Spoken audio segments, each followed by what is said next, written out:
some things that in modern-day WWE we simply take for granted. From production elements like pyrotechnics and entrance music to in-ring tropes like people being put through tables or tapping out to submission holds, there are many things in any given WWE show that a great number of fans have never known life without. But somebody had to be the first to do them, didn't they? Well, they did, and we are here to tell you about them. I'm Adam Pacitti from Cultaholic Wrestling, and these are 10 groundbreaking WWE firsts. Join us!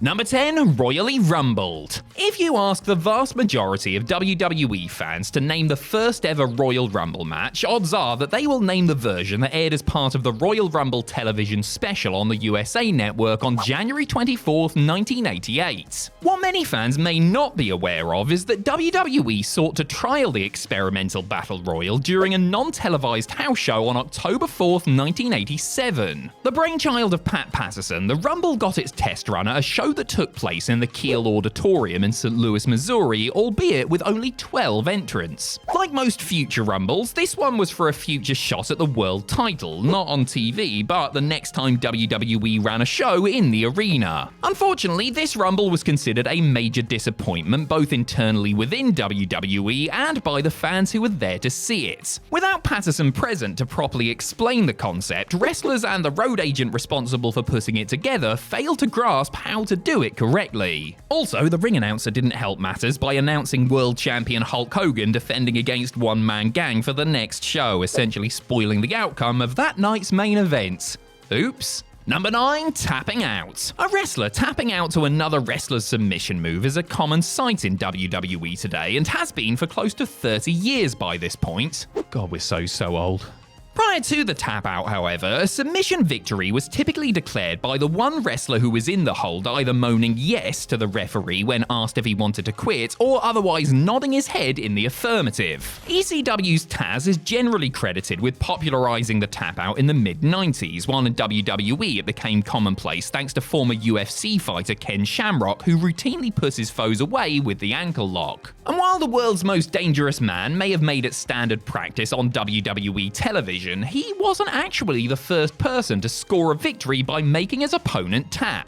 It was in fact another submission specialist, Bret Hart, who did so when Goldust surrendered to the sharpshooter on the January 22nd, 1996 episode of Monday Night Raw. Not much attention was drawn to it, but Bret's younger brother Owen would also make Barry Horowitz tap out that June, so maybe the Hart clan were just trying to bring a bit of Father Stew's dungeon stylings to WWE TV. Number 8, a shoot WrestleMania main event. Don't worry, none of the 40 WrestleMania main events thus far have been outright shoot contests. Well, that we know of anyway. And the headline bout between Olympic gold medalist Kurt Angle and future UFC heavyweight champion Brock Lesnar at WrestleMania 19 certainly wasn't an unscripted, real contest. I mean, can you imagine? They would have killed each other dead. It was, of course, a worked pro wrestling match, which Angle believed could have potentially been his last, as he entered it with a broken freaking neck. As well as being both Kurt and Brock's first WrestleMania main events, and Angle's only one for that matter, the match was also the first time in WWE history that two competitors in a Mania show closer had wrestled under their real names. That's right, believe it or not, for the first 18 WrestleManias, at least one person in the show's main event was using a stage name. And believe it or not, WrestleMania 19 was the first and, to date, only time that the people competing in the main event were using their real names. Number 7, the ultimate endorsement. It would be weird watching any televised WWE broadcast today if there wasn't some pyro on display, whether at the start of the show or as part of a wrestler's entrance. Fireworks in a sports entertainment setting are not exactly a new thing, with Jim Crockett Promotions using them at major events back in the 1980s. It took WWE a little longer to get in on the act, however, though they did decide to bust out the sparklers for a particularly significant occasion. The first use of pyro on a WWE broadcast, best as we can tell, came at the end of WrestleMania 6. After the Ultimate Warrior had handed Hulk Hogan a rare clean pinfall loss in capturing the WWE title, WWE milked the passing of the torch moment by setting off some celebratory fireworks for Big Warrior Jim. Within the the next few years, wrestlers like Bret Hart, Razor Ramon, and Shawn Michaels would get pyro as part of their regular entrance routine, but it was Warrior who had first honors. The first WWE pay-per-view to kick off with a bang, meanwhile, was WrestleMania 11 after a rendition of America the Beautiful, of course. Number 6, the ninth wonder of primetime. A lot of credit goes to Lita and Trish Stratus for being trailblazers in a WWE women's division that, at the time, was often overlooked. And while Trish and Lita were the first two women to square off in the main event of Raw in a mixed tag also featuring The Rock and Triple H on the July 30th, 2000 edition of the show, they were not the first women to be in a Raw main event. That distinction belongs to Chyna, who became the first female to wrestle in the main event of a primetime professional wrestling show in the United States when she tangled with Triple H and The Undertaker in a triple threat match to determine the number one contender to WWE Champion Steve Austin on the August 9th, 1999 episode of Raw. More incredibly still, the ninth wonder of the world actually won the match, even if she did ultimately lose her place opposite Stone Cold at SummerSlam. Joanie Laurer was responsible for a lot of WWE firsts, including being the first female entrant in a Royal Rumble and the first woman to win a male WWE title, but this one rarely gets a mention. Number 5, flipping the Jailbird. During the Attitude Era, you couldn't watch WWE television for 5 minutes without somebody telling you to smoke this or suck that, or seeing somebody give somebody else the middle finger. The one finger salute was, of course, one of Steve Austin's trademarks, as he was really the first WWE star to flip the bird on a regular basis. But he wasn't the first WWE star to do it on camera. And while Kevin Nash may have claimed to have been the first when he did it to The Undertaker after costing the Dead Man his match at the 1996 Royal Rumble, the very first instance actually took place almost 5 years prior. At SummerSlam 1991, the Mountie lost a jailhouse match to the Big Boss Man, and as per the stipulation, was duly hauled off to the clink. A short time later, the Mountie was shown being dragged into a room for fingerprinting.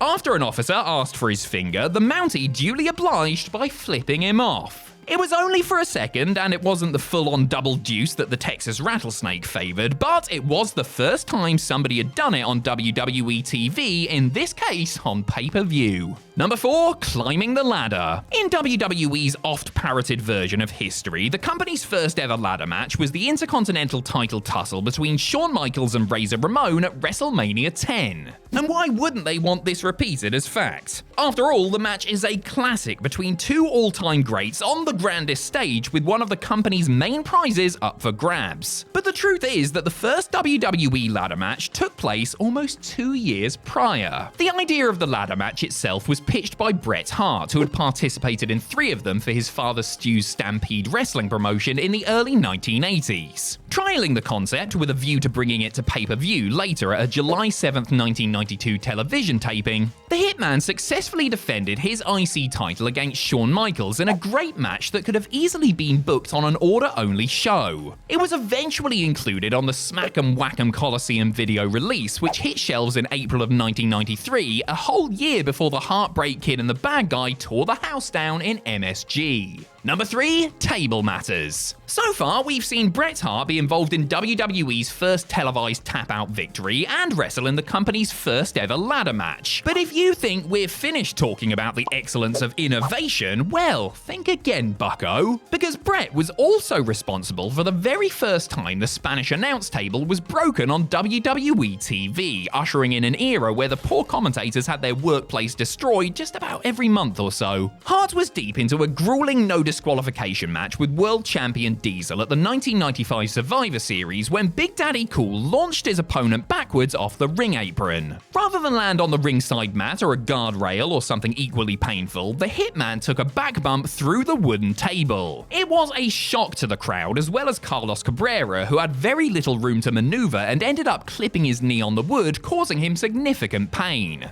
As far as the first time an actual table had been broken on WWE television, we believe it was when King Harley Race splashed through the ringside one when taking on Hulk Hogan on the March 28, 1988 episode of Saturday Night's Main Event. Number 2, triple threat. Alright, this is getting ridiculous now. Yes, we are talking about Bret Hart yes again. What, it's not our fault that he was involved in so many WWE firsts, because the pink and black attack was also part of the very first WWE Triple Threat match. It's no surprise that WWE opted to insert such a safe pair of hands, somebody who was so psychologically sound as Bret Hart, into the mix, just as it's no surprise to see his rival at the time, Shawn Michaels, in there with him. It might have been a surprise to see Psycho Sid as the third man, but Sid was absolutely class, so what of it? The first WWE Triple Threat was fought under elimination rules at a house show in Dallas, Texas on January 22nd, 1997. According to reports, Shawn eliminated first Sid and then Bret, following retaliatory interference from Sid with 2 hits of Sweet Chin Music to retain the world title. It must be noted that this obviously wasn't the first ever triple threat match in America, as ECW, Smoky Mountain Wrestling, and WCW had booked variations of them first. As far as WWE's first televised triple threats, that was an Intercontinental title bout between Triple H, Goldust, and Owen Hart on the June 23rd, 1997 Raw. Number 1, Iron Men. In the main event of WrestleMania 12, Shawn Michaels and Bret Hart, who else, right, clashed for the world title in the first ever televised WWE Iron Man match. Bret had gotten some practice after having 5 non-televised Iron Man matches between January of 1993 and August of 1994, 1 against Ric Flair and 4 against Brother Owen, but it was actually his Mania challenger who had competed in one first. And that just so happened to be the very first WWE Iron Man match to boot. At a live event in the Montreal Forum on August 4th, 1989, the Rockers tag team of Michaels and Marty Jannetty took on the Rougeau brothers in a match where the winner would be the team that scored the most falls within the bout's 60-minute time limit. Records show that the Rockers prevailed on the night, coming back from 2 falls down to win 3-2. The 2 teams would have 5 more Iron Man matches, sometimes called marathon matches, before the end of the year, with Shawn and Marty prevailing in each and every one, sometimes in sudden death overtime.